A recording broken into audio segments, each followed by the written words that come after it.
नमस्कार मु सोनालीन आपण को आम चैनल को स्वागत करुच्ची। आज आम चिकेन गोटे रेसिपी बनइबा जोटा कि है चिकेन बेसर। जदि आप चिकेन रे किसी नुआ रेसिपी ट्राए करने चाहते ताले आपण चिकेन बेसर को निहाती ट्राए करंतु। एटा खाइबा को बहुत ही टेस्टी लगे, बनइबा बहुत इजी।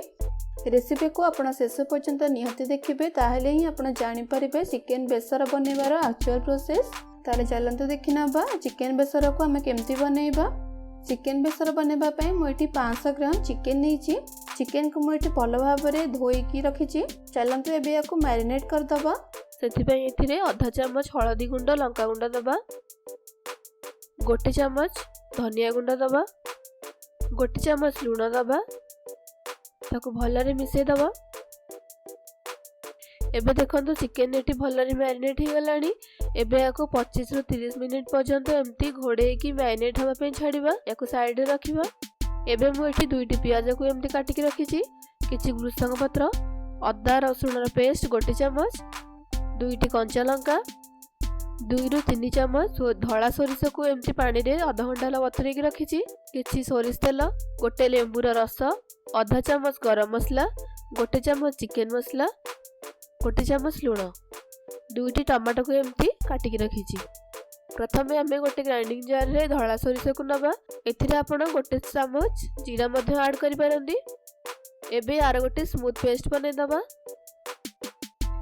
एमती देखंतु ताको चिकन करके बाटी देबे। एबे एटा हे गला याको साइड रे रखिबा। एबे गोटे कढ़ाई गरम करबा। कढ़ाई रे 2 रु 3 चामच भली सोरिष तेल दबा। आपण चाहिले एटी रिफाइंड ऑयल मध्य यूज करि पारंदी। तेल गरम हो गले एथिरे भृषंग पत्र को दबा। किछि सेकंड पर पियाज को दबा,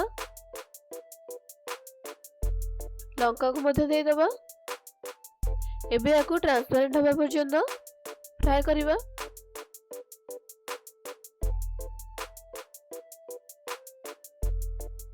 पियाज टिके ट्रांसपेरेंट हो गले एथिरे अदा रसुण पेस्ट नेथिले ताको दे दबा। ताको भलरे 2 रु 3 मिनिट पर्यंत फ्राई करिबा। एबे देखंतु एठी मसलार कंचा स्मेल पळेलानी। एबे इथरे 2टी टमाटो काटी के रखिथिले टमाटो को दे दबा। ताको भलरे मिसई दबा। एबे इथरे गोटे चामच लुण स्वाद अनुसार दबा, गोटे चामच चिकेन मसला, आधा चामच रु भी कम हलदी गुंड लंका गुंड दबा। ताको भलरे मिसई दबा। ताको 2 रु 3 मिनिट पर्यंत कसिबा। एबे देखंतु एठी मसला भलरे कसी हो गलानी। चिकेन मथे मैरिनेट हबार आधा घंटा हो गलानी। एबे चिकेन को एठी दे दबा आ ताको मसला सहित भलरे मिसई दबा। एबे याको 20 रु 25 मिनिट पर्यंत लो फ्लेम रे कुक करिबा घोड़े की। 25 मिनिट पर चेक करिबा। ताको आउथरे भलरे मिसई दबा। एठी देखंतु चिकेन 80% हमर सिझी गलानी। एबे एथिरे बाटिकी रखिथिबा सोरिष बटा को दबा। 500 ग्राम चिकेन पई 2 चामच भली सोरिष बटा दबा। ताको भलरे मिसई दबा। एबे एथिरे गोटे कप भली पानी दबा। आपण को जेतिकी ग्रेवी पसंद से हिसाब रे आपण पानी देबे। याको एबे भलरे मिसई दबा। एटा बे हे गला। एथिरे याको घोड़े की एबे आउ 5 रु 10 मिनिट पर्यंत लो फ्लेम रे कुक करिबा। एबे देखंतु एठी सोरिष मध्य सिझी गलानी। चिकेन मध्य हमर भलरे सिझी जाईची एठी। एबे एथिरे आधा चामच गरम मसला दबा, किछि धनिया पत्र, गोटे लेंबूर रस नैथिले ताको मध्य एठी दे दबा। ताको भलरे मिसई दबा। एठी फ्लेम बंद करिबा।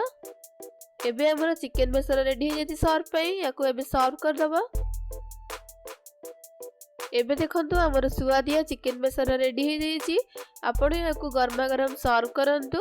याको आपण भात, रुटी किबा चकुली पिठा सहित मध्य बनै खाइ परिबे।